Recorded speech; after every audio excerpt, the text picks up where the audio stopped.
Hey y'all, it's Holly. I'm back with the VHS reviews. I figured that's kind of where I want to go next after the whole James Bond stuff. I want more variety and some bad. So I have a bunch of VHSs, some good, some bad, some maybe good, some who knows, ranging from ranging from military action, 80s action, kung fu, horror, anime, spicy anime. Don't worry, we'll get to that one. So I think this would be a fun little experiment going through all my VHSs. There will be a slog, not a slog, but there will be a time where it'll just be all Universal Monster movies, which I've been wanting to do for a while anyway. So we'll see. Um, hold on. But to kick it off again, we got One Man Force. Um, this one's interesting. It stars John uh, Matsuik. You would know him best as Sloth from the Goonies. Um, he's fine, but also Ronnie Cox from Beverly Hills Cop and RoboCop. He likes to do a lot of cop movies. Charles Napier, Sam Jones, uh, Richard Lynch, I believe, if I'm correct. Hold on, give me 1 second. Sorry. Yeah, Richard Lynch, who some of you may know more from other things, but I know specifically as the principal in the Rob Zombie Halloween, the first one. Um, this one comes to us from Academy Entertainment. I don't really know their work very much. Um, like I may have seen something from them, but I don't believe so. Let me see something. One, I don't know the director from anything. Uh, give me 1 second. I am curious on this. Me entertainment. The Academy. Yeah, yeah, yeah. Looks like Academy Entertainment releases. Gallery of Horror. Okay, so they worked with Troma a little bit, so that's something. I could get behind that. Um, yeah, a bunch of horror, a bunch of low budget stuff, and spicy stuff, let's say.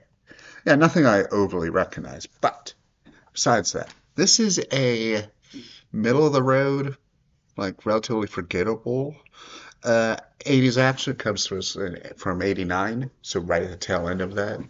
Um, it's a stereotypical cop's partner gets killed, so then he goes on a rampage to solve the murder, and his chief's like, "You're too crazy. You're off the force." Like, "I'm off the force." That whole thing, you know, 80s action cop movie.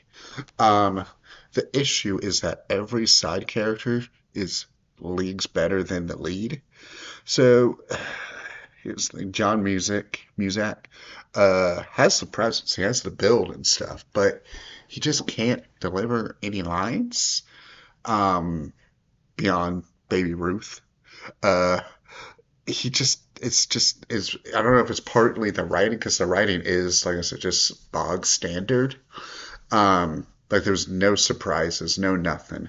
Um, don't get too attached. I will say this, light spoilers, but it's in like the first maybe 15 minutes, if that. Light spoilers, but don't get too attached to Flash Gordon. Um, it, it serves its purpose. It's not cheesy enough to be memorable and not good enough to be memorable. Best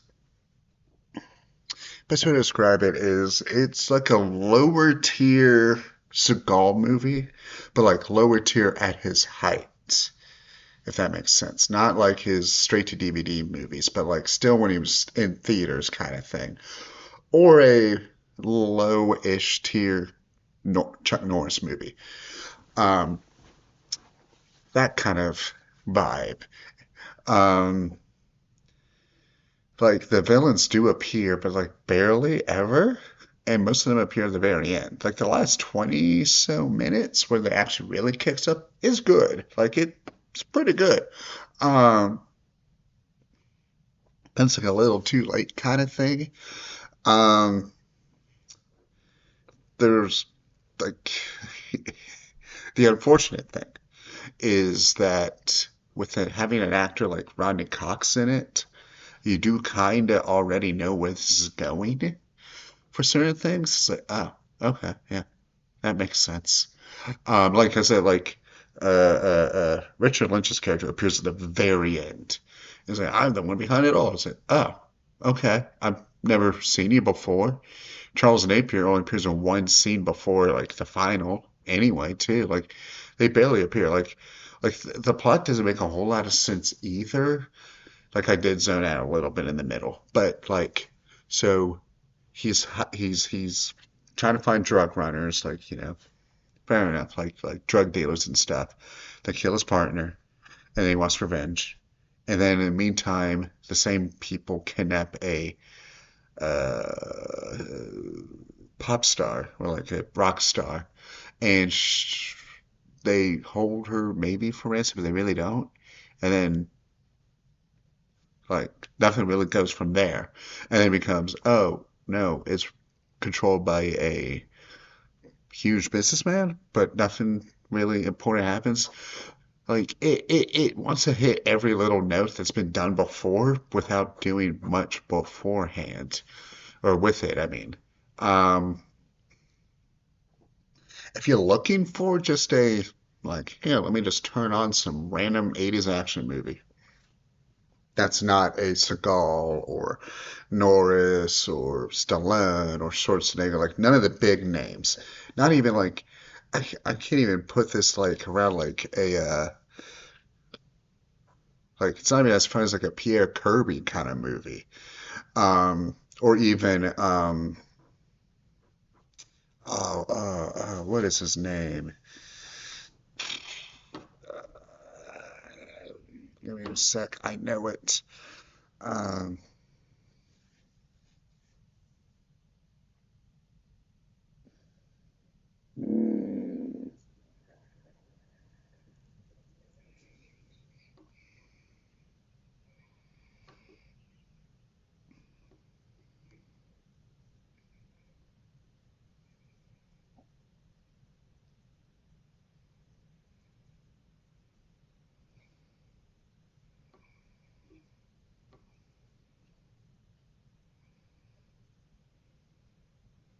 Give me one sec. I'm trying to figure this out.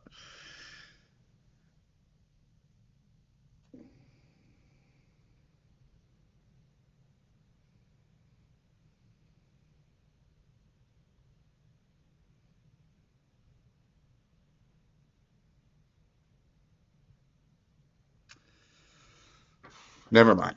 Another 80s action hero that doesn't do much. He only appeared in like Mr. Science Theater-esque movies. Doesn't matter. Yeah, this is bargain. This is bargain bin kind of movie. I've seen worse, and I've seen worse better, if that makes sense. Like this isn't so bad it's good. This is just so middling. It's middling. Um, yep, that's really all I got. It was interesting to watch a little bit. It's always nice to watch like old action movies, but there's just not much for me on this one. If you like a lot of the side actors, by all means check it out. If you want to see Sloth do some non-sloth action, go for it. That's all I got.